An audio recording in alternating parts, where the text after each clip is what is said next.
Good evening and welcome to another edition of Heart to Heart, sponsored by Healthy Heart Nation. I'm your host, Danette Batiste, and today we are excited to bring a topic to you with regard to autism in the African American community. In 1970, the Autism Society launched an ongoing nationwide effort to promote autism awareness and assure that all affected by autism are able to achieve the highest quality of life possible. In 1972, the Autism Society launched the first annual National Autistic Children's Week, which evolved into Autism Acceptance Month. This April, the Healthy Heart Nation education team will continue this effort to spread awareness, promote acceptance, and ignite change. Today, my special guest is Dr. Jarilyn Conner, who is an ambassador of the Healthy Heart Nation's education team. Dr. Conner graduated from Howard University and has a PhD in mass media communication. Dr. Conner's focus is on autism and the discrepancies and issues involved with African American parents seeking help for their children. Dr. Conner has done many speaking engagements with Dr. Temple Grandin. Dr. Conner's passion is engaging with children and sharing with parents the resources and programs that are in the community to break the barriers, stigmas, and stereotypes of a child diagnosed with autism. Dr. Conner has empowered many parents and their children to not feel embarrassed, ashamed, or isolated from sharing their personal stories. As an advocate for children with autism, Dr. Conner will be sharing the knowledge of others' experiences and bridging the gap between educators, caregivers, and medical professionals. With that, I'd like to welcome my friend, Dr. Jarilyn Conner. Thank you so much. Thank you so much for this opportunity. I truly appreciate being here. Thank you. You are so very welcome. And so what we would like to do is to have you share your presentation, and then we will have questions and answers afterwards. Sounds good. Thank you. All right.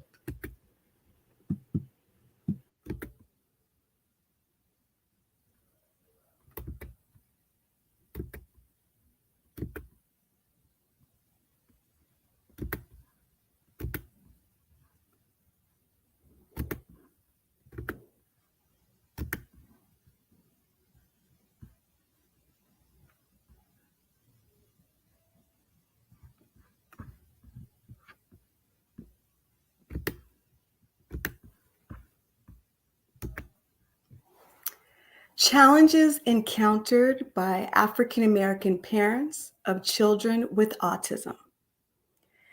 And I wanted to share this because I experience a lot of families from all over that have a lot of challenges when it comes to being with children or exposed with children that have autism.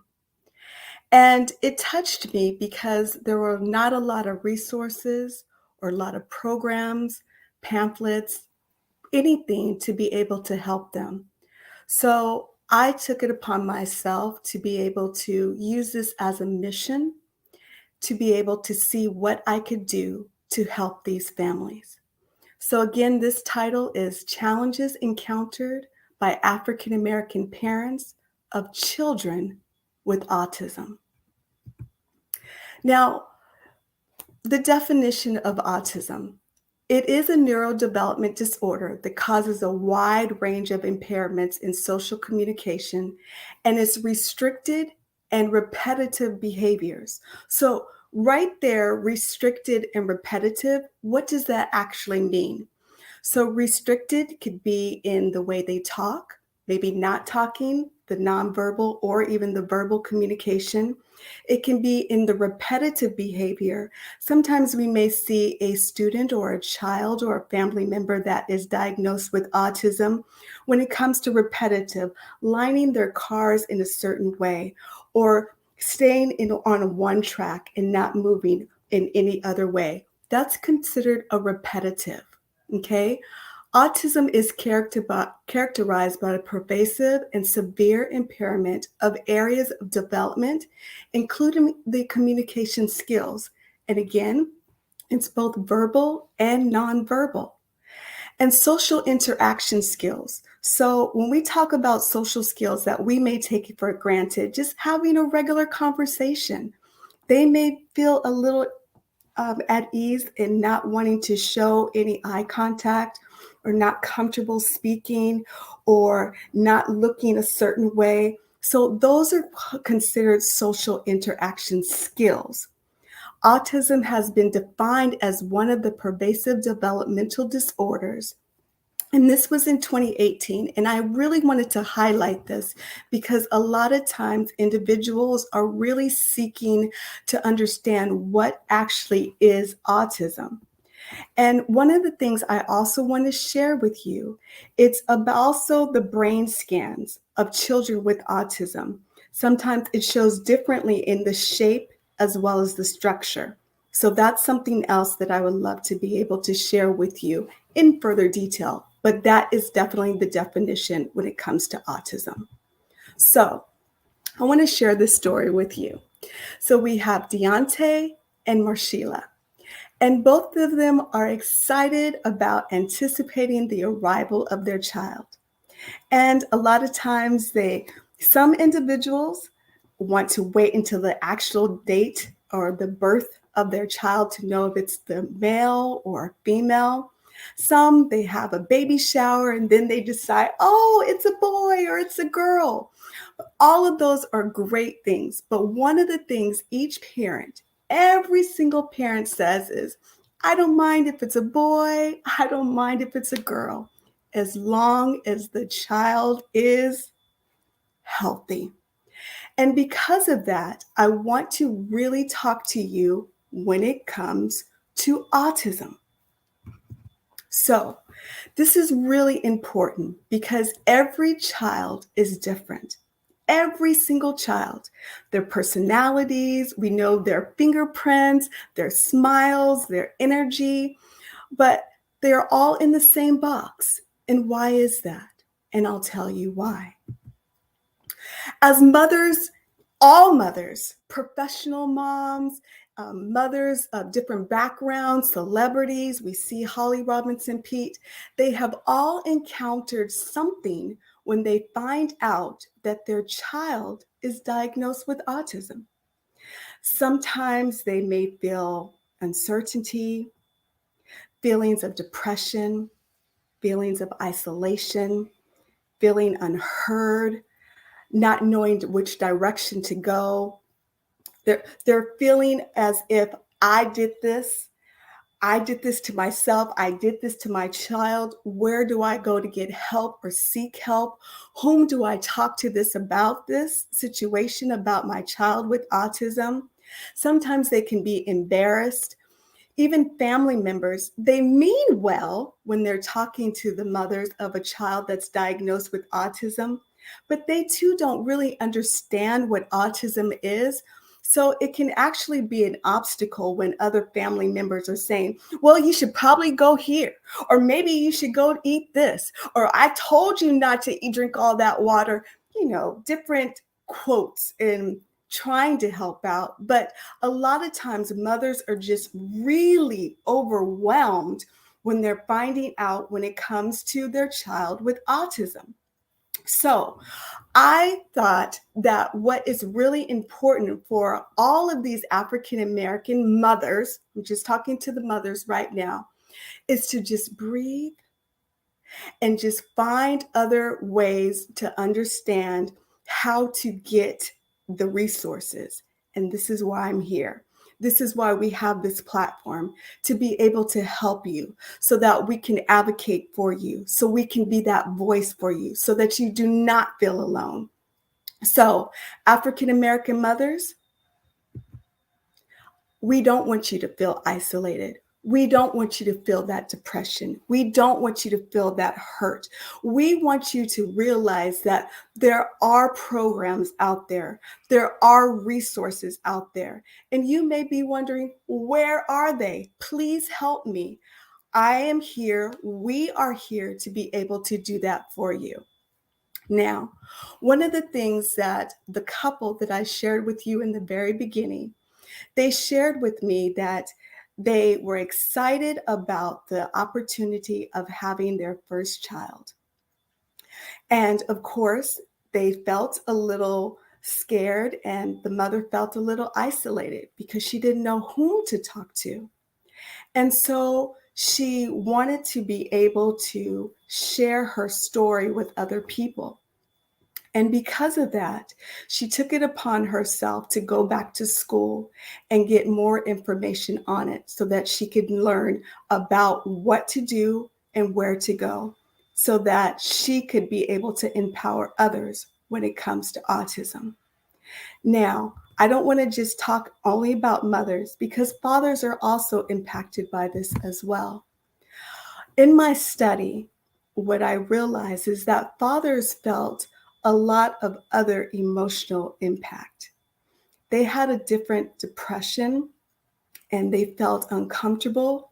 And a lot of times these fathers were more of a, I got my boy, let's go play football, let's go play soccer. And then when they realized that their child had autism, they didn't know what to do or how to cope.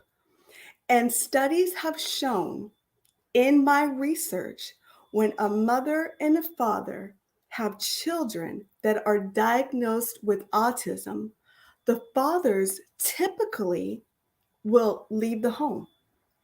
Either they will try to divorce the whole entire family. They'll seek help and guidance elsewhere. And I'm not talking about seeking help and guidance about autism.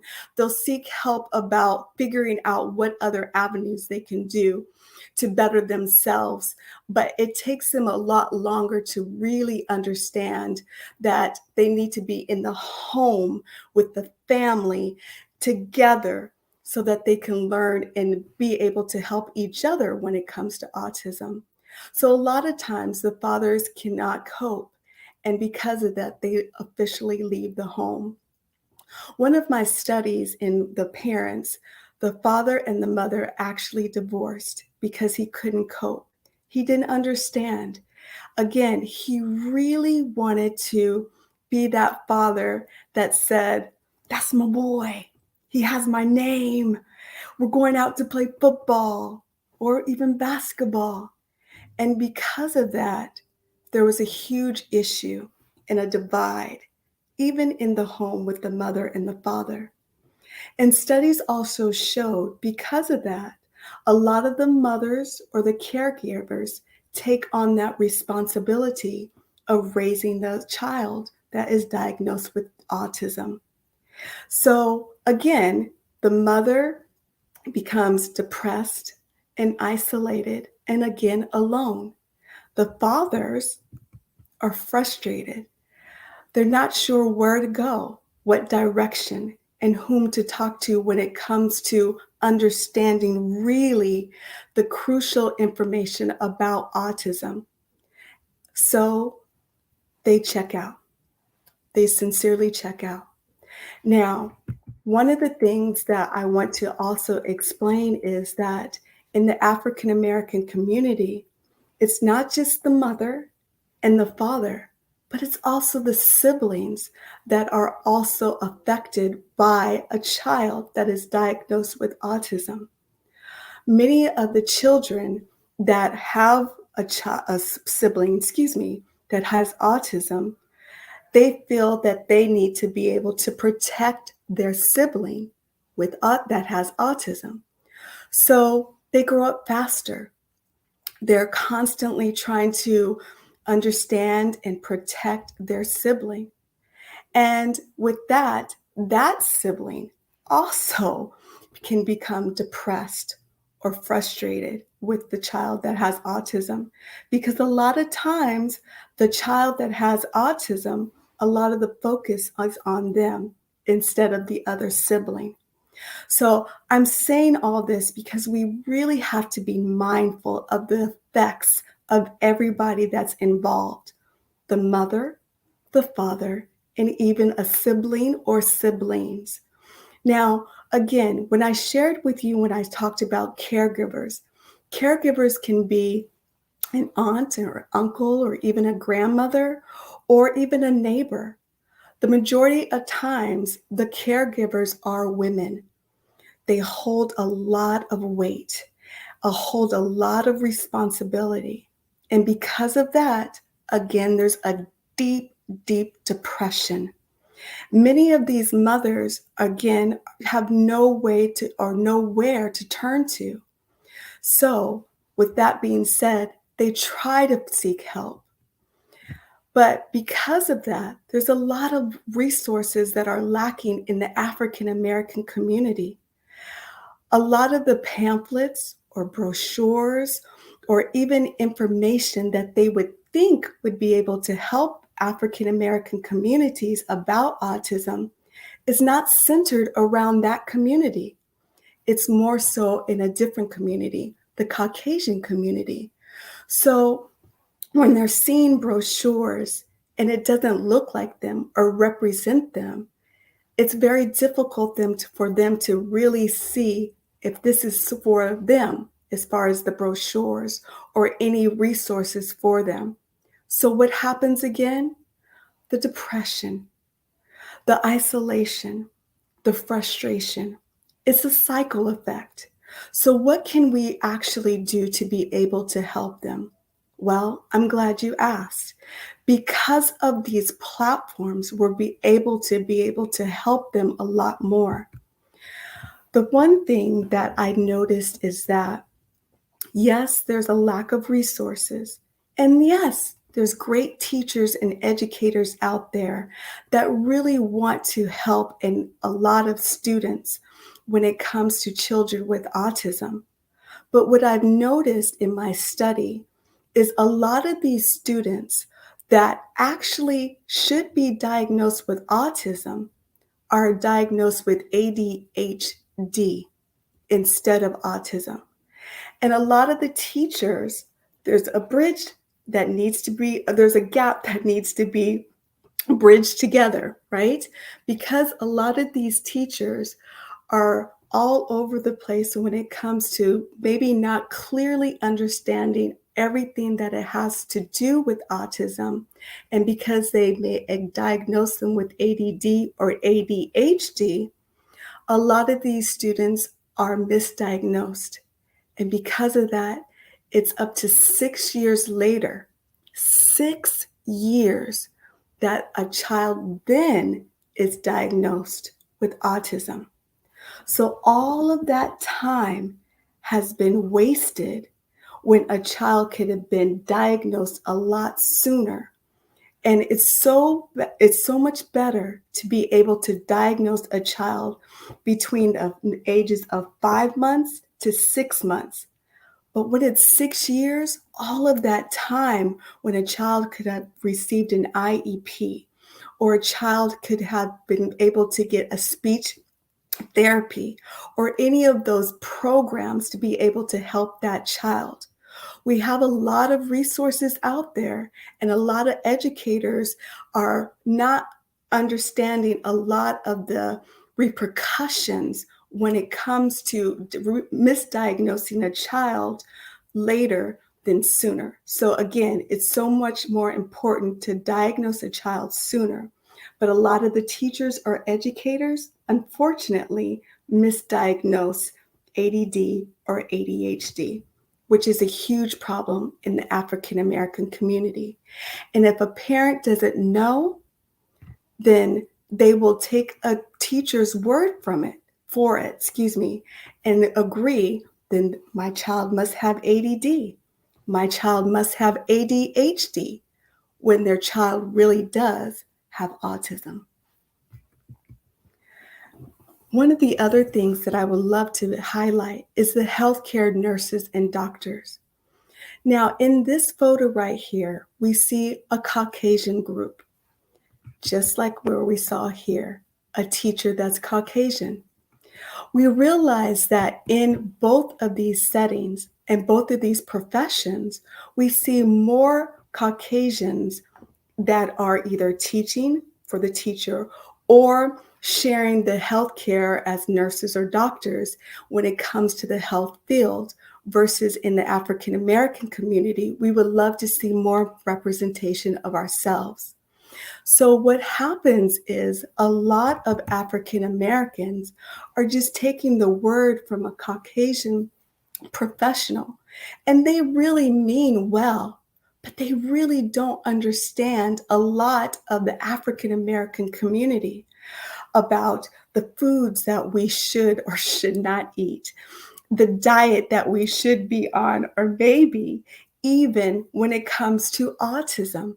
There's a huge discrepancy when it comes, again, to the African American community. We already know that there's a mistrust when it comes to the healthcare system as it is right now. We all remember the Tuskegee experiment that occurred with the syphilis.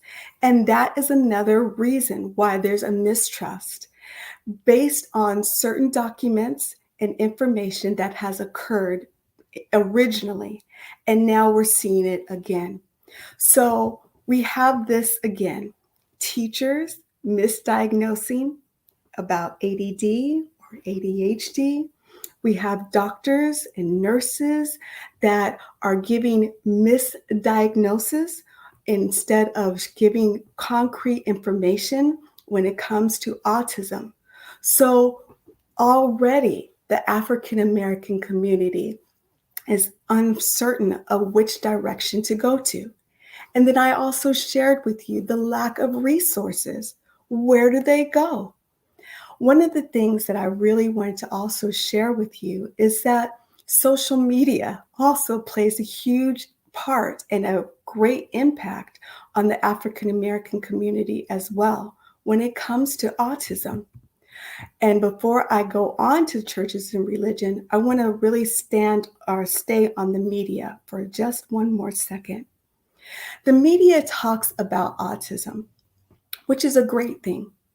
But the problem right now is that they're showing a huge issue when it talks about autism. They share in the autism community that if it's an African American person that is diagnosed with autism, either they're dumb or stupid, or they can't cope, or they're weird. But those that are of a different race that are diagnosed with autism, they're smart, they're brilliant, they're all of those things. And so what does the media show? It shows that anybody that's diagnosed with autism in the African American community, they're very reluctant again to seek help based on what they're seeing. So again, from the education standpoint, from the medical standpoint, even in the social media standpoint, a lot of families in the African American community are lost. They're confused because of how we are shown what autism is seen in those different settings. So a lot of families are saying, you know what? I'm not getting help in the home. I'm not getting help in school. I'm not getting help in the healthcare. I know I can get it in church. I can get it in the religion that I belong to, right? The problem there too is a lot of the churches are just not equipped in teaching about when it comes to autism. They do a great job explaining and sharing about mental health, about getting help, about counseling, all those wonderful things. But a lot of times, churches and religion, one of the parents shared with me, when they go to church, they're asked to leave. So that uncomfortable feeling goes back to what I shared in the very beginning, when the mother feels isolated or the father feels frustrated. If you can't get it at home, if you can't get it at school, if you can't get it in the medical field, and if you can't even get it in the church, where do you go? I remember one of the ladies sharing with me. She said, Dr. Conner, when I first found out that my child had autism, I was at a loss. I didn't know what to do. I didn't know where to go. And I explained to her, we're going to work this through. We're going to get through this together. I'm going to help you. And she told me that, that someone told her, you just need to pray it out. Pray that autism out. You can do it. Pray it out. It'll come out. And I had to explain to her, that's not what actually happens. You don't just pray out autism. Autism is something that's going to be with that child for the rest of their lives. But the great thing about autism is that there are tools to be able to help and to empower that child. We just have to be able to help the child earlier than later. So, for all of those parents and family members that you mean well, and we get it and we understand, but let's just be mindful that a lot of times that these parents are under a lot of emotional stress and they just want you to listen to what they're actually going through because it's hard for them. It's really hard for them. So, based on what I shared before, this is why this is so important for us to continue to have this dialogue and to have these platforms and be able to talk about this. And yes, autism is in the month of April, but for a lot of these families, autism is every single day. They're going through some type of obstacle, or sometimes they're making way and maybe the child said, yes, that's something great. So we need to be aware of the issues that are going on when it comes to acceptance and awareness. So what does that mean? So in other words, we need to be able to accept parents where they're at, help them along the way, build them up, encourage them, motivate them, allow them to realize and to understand you're not alone. And you know what? Those that may be listening, you may not have a child that has autism. You may know somebody that has a child with autism. Be there for them, help them, encourage them so that they do not feel isolated or alone or frustrated or embarrassed. So, why am I crying? Because I understand.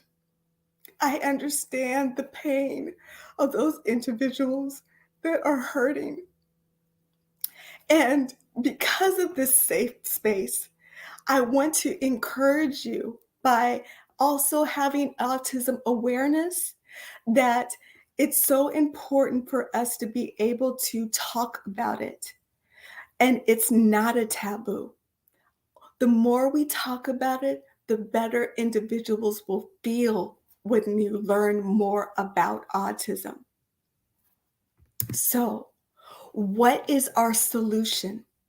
Our solution is to have platforms like this, to be able to feel comfortable in a setting that allows people to feel that they're safe, in a safe space, allowing individuals to feel that they are okay.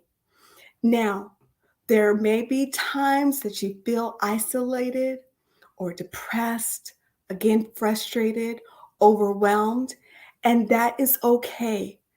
But it's important for us to have more research out there, more programs out there, so that we can have these types of rich dialogues so that individuals do not feel uncomfortable sharing their personal stories. So with that being said, I would like to say I appreciate this opportunity to be able to share my story. Thank you, Dr. Conner.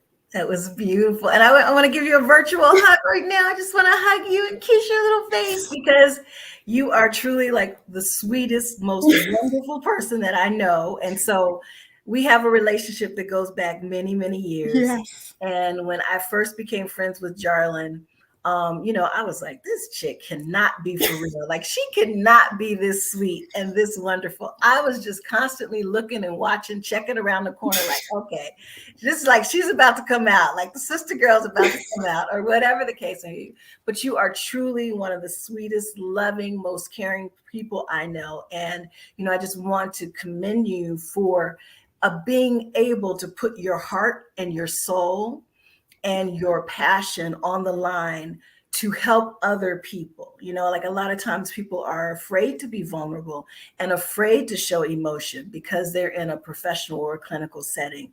And, the people that you're out there and you're trying to help need to understand that you care about them, that you love them, that your assistance and need to help them is coming from a genuine place. And so, I am here to vouch for you that everything you do comes from a genuine place. And so, just to be able to sit here and listen to you present this with some level of emotion, to me is just a wonderful thing. So thank you so much for sharing. And thank you so much for being a Healthy Heart Nation ambassador with our education department. And so we are definitely working to provide more forums like this, also to make them more interactive so that we can get some questions and answers from people in the audience based on, some of the things that they are concerned with and things that they've experienced. So with that, I do have some questions for you. Mm-hmm. So we can run through that right now. Now, you shared a lot of information about the parents that you studied and the parents that you talked to. Mm-hmm. But what do you think was the most difficult things that the parents experienced prior to having their child diagnosed with autism? I think the most difficult thing was coping and the shock. But prior to that, a lot of times the parents were, what's wrong with my child? Mm-hmm. Why is he or she acting this way? Mm-hmm. What can I do? And they were spanking them more than trying to figure out the solution.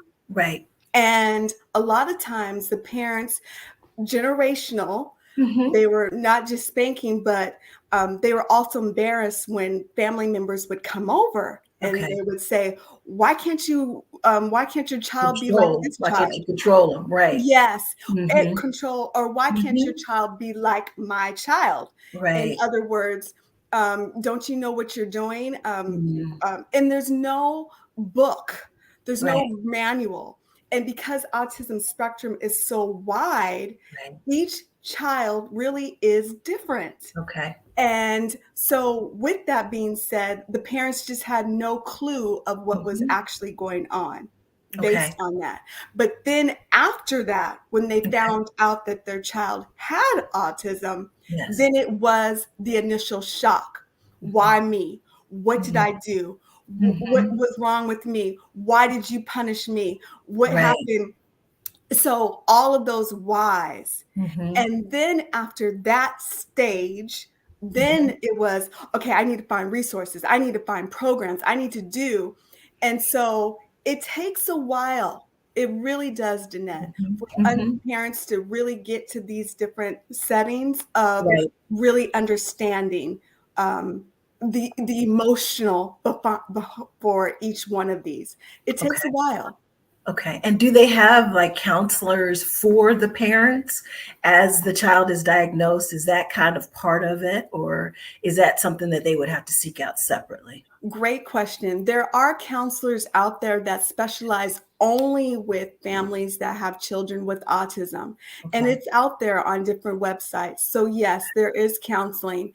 And I think that I would recommend that not just the mother and father, but also the siblings and any of the community circle that will be involved in that child's life should also be a part of the counseling as well. That's a great question. And you mentioned Holly Robinson Peete, and I think that was essentially like one of the first times that I kind of really heard it, especially coming from, a Black woman. Right. It wasn't anything that I had heard prior to that. Now, we were kind of new parents during that time period. Yes. So we kind of we were more aware or acutely aware of things like that. I remember that she had a book out. I think I forgot what it was called, but My Brother or something. And so, we purchased that book and we went through it, I think, and it just kind of talked about how the brother in the story was just different, and how the sister just had to learn that, his differences are what made him special. So, just being able to have those things with, like you said, our images on it, our pictures on it, our stories being told, was definitely something that helped us understand autism a whole lot better. Right. So, I'm sorry. Were you going to say something? Yes, My Brother Charlie. My Yes. Brother Charlie. Yes, that was it. That was it. And so, doing my research, I noticed that African-American children with autism tops almost like 44%. And you had talked about the fact that our children are previously not diagnosed with autism as early as others. What is the proper age to receive an autism diagnosis? Great question. So the actual proper diagnosis for autism is between 3 to 5 months. Wow. Sometimes 6 months, Okay. give or take. And there's certain milestones that actually pediatricians are really looking for. Wow. And Okay. if they're not babbling at a certain time or still looking around, and this is a perfect example. So Okay. with my glasses, if a child, and this is not for every child, Sure. so I don't want them to say, well, my child's not doing that. So every child grows differently. But Okay. if a child is not watching the glasses as it moves, going up and down and left to right, then at a certain age, then those are certain things that you want to start looking at. Okay. Or if they're not grabbing their bottle at a certain age, you want to start looking to get a diagnosis for autism for that as well. Okay. And sometimes mothers have that. Well, mothers have that in them. And with that, a lot of doctors may say, oh, your child is fine, come back to me. No, but if you feel it in your heart, if you know that there's something wrong, then really allow that doctor to do a diagnosis on your child so that you can get that information. Yeah, because that's what I was going to ask, like in terms of the pediatric visits that you have when your child is young and 3 months and 6 months. And so you're saying that essentially the doctors should be testing them and looking for those characteristics during those visits? That is correct. Okay. And you shouldn't have to ask, hey, can you look and check for any kind of signs of autism? They should be looking. They should be looking. Yes, that is correct. Great question. Yes. Okay. Yeah. Because, this is news for me, right? Yes. And so, our children my daughter's 17 and my son's 15. Right. And, when you look back, I don't remember, us having any of those kind of specific conversations with the pediatrician. Maybe they were checking and tracking and didn't see anything that they needed to bring up, or maybe not. But it sounds like what is important is that the mother and parents advocate on behalf of their children before their children can say a word. And to make sure that, if they feel that something is wrong, that they get the right pediatrician who is willing to do what is necessary to get that diagnosis earlier. That is correct. Okay. And so I'm also seeing that, like you said, 6 years, like I think the average age of African-American children being diagnosed with autism is 5.5 years old. Yes. But you were talking about the misdiagnosis of school-age children being diagnosed with something else. So whether it's ADHD or something like that, and all of those. Right. So how do you track that between the differences? Because I'm assuming that school-age child five and a half more, like they've already not been diagnosed with autism. Now Correct. they enter into school, they're not maybe performing at a level that another child is or other children are, Mm-hmm. whether it's behavioral or academic. Mm-hmm. And then as a result of that, they get a different type of diagnosis. But are Correct. there certain tests or things that a parent should be asking for when their child is diagnosed with those other things to ensure that they are being checked for autism as well? That's a great question. So there are actual tests out there that they can actually ask for, and Okay.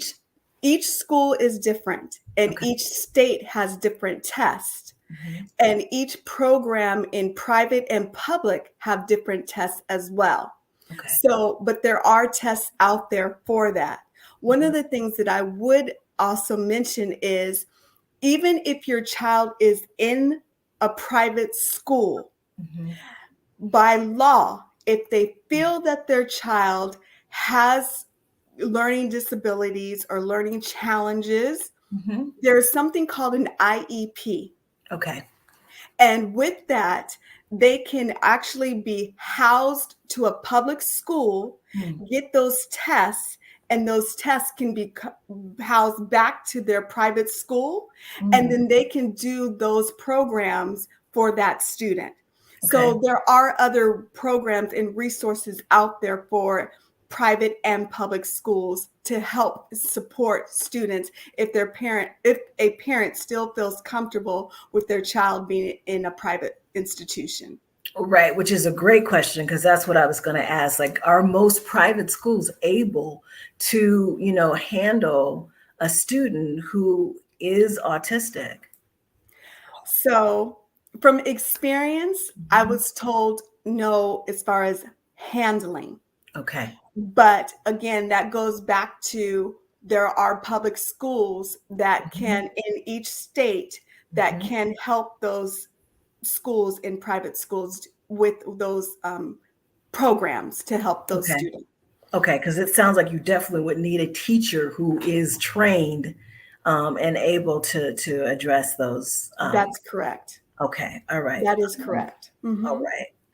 So I know that we kind of talked about as a child, where like in terms of tracking, it looked like kind of Mhm. that's what you were talking about in terms of that. But what are some early signs that a parent should look for if they think that their child may be having a problem? So, one of the things that is very common is the eye contact. Okay. And there are some cultures, and this is where Mhm. we have to really be careful because Okay. there are cultures that Mhm. feel don't give eye contact because that's a Right. disrespect in my culture. Okay. So, but eye contact is definitely one. Okay. Another one is standing on their tippy toes and Okay. flapping their hands. Uh-huh. Another is constantly saying the same word, and that goes back to that originally when I gave the definition of repetitive, Okay. repeating the same word. So if I'm constantly saying glasses, glasses, glasses, Mhm. and that has no correlation of what our conversation is, Right. then that is something that we need to talk about. Okay. And Okay. that's where you need to seek help. And again, that can be from your healthcare provider or Mhm. even in the education system. Okay. So the fact that I know you and love Mhm. you, and it really does appear that you have found your calling in terms of this particular area of study. But what was the process that you took to get you to where you are right now from an education standpoint, professional, personal? Like how did you get here? Oh, wow, this is a great question. So it was more of a personal situation that I realized that in our church that Mhm. there was a lot of families that were hurting Mm. and they really wanted to find out what they could do to help their child in Sabbath school, Sunday school, Mhm. and not feel shamed Okay. and kids talking about them. So, how do you Mhm. educate other kids about your child when you feel that you could be able to be comfortable in a church setting? Well, let's not forget the parents talking about the parents too. Don't forget that part.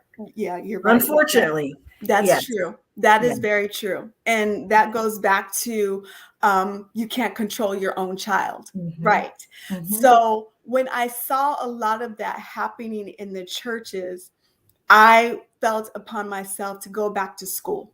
Okay. And once I earned that degree, it took me a while, but once I earned it, Mm-hmm. then I realized that this is my passion Mm-hmm. of being able to help those that are hurting. Mm-hmm. But it's, and I want to make this very clear.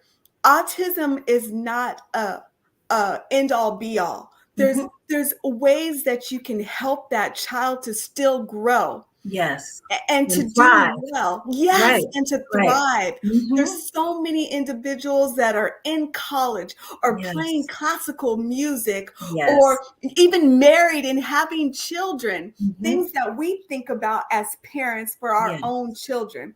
Those that Absolutely. have a driver's license. Mm-hmm. So they're still making milestones. It may Yes. take them longer, but that's Right. okay. And Right. it's not a disability, Mm-hmm. and it's an ability to grow. Now, Yes. there are some that may not be able to do all of those things. Sure.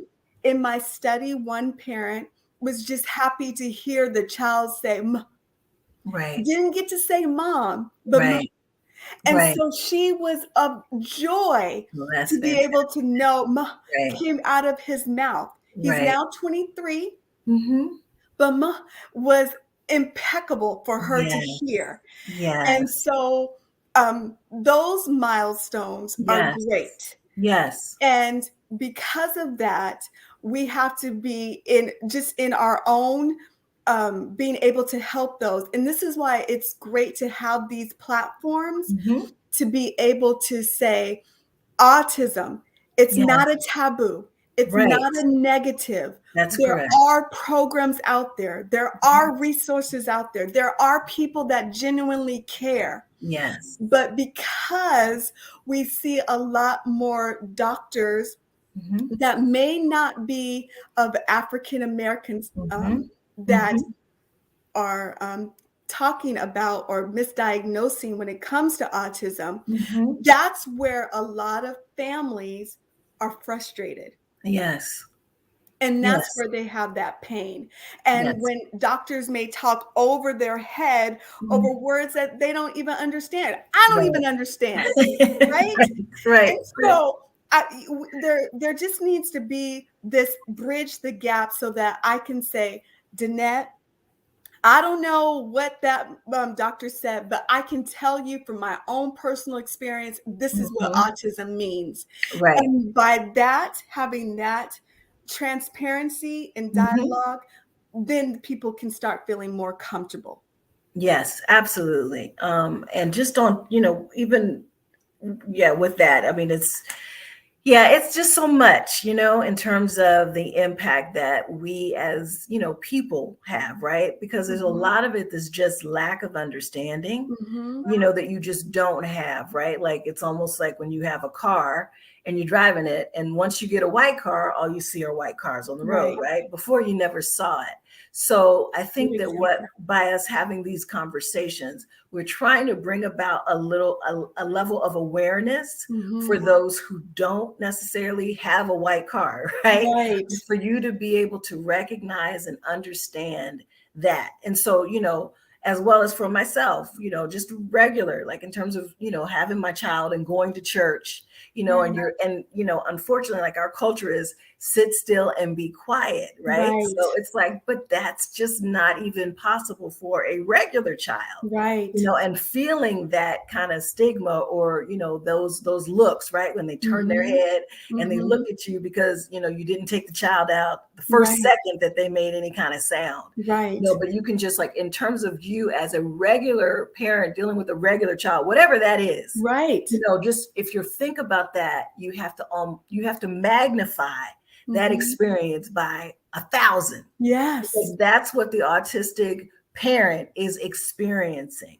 And Agreed. so the best thing that any of us can do in those instances is to not be the one who's staring. If Yes. you're turning around and the child is making noise, offer help. Like, Yes. offer help, offer a smile, Yes. lean over and say, I understand, I get it. Yes. We've all Yes. been there. And just Mhm. because your situation may be magnified does not mean that you are not, you can't relate to the situation. Agreed. So we Agreed. want people to be able to understand and offer help and Yes. offer a break for that Mhm. mother and father who are dealing with the child. Yes. Giving that, like you had mentioned, a safe space where, Mhm. like, hey, you can leave your child with me for a couple of, like, tell me Yes. what I need to know to Yes. be able to watch them and keep a close eye on them, or whatever the case may Exactly. be. Because as parents, we all need a break, right? The Yes. person with an autistic child needs more of a break. And so, Yes.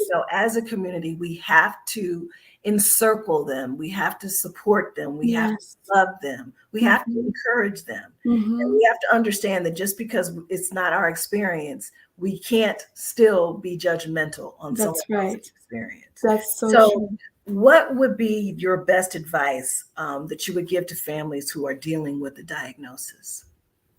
So the best advice that I would give right this very second is you're not alone.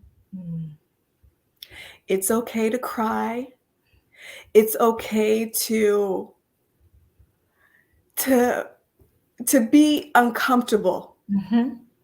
And once you start really understanding that this child really is a gift from Yes, God, yes. and you take away that shame or your embarrassment Mhm. or feeling uncomfortable or tearing off those masks of why me, and Yes. once you stop living for other people, Mhm.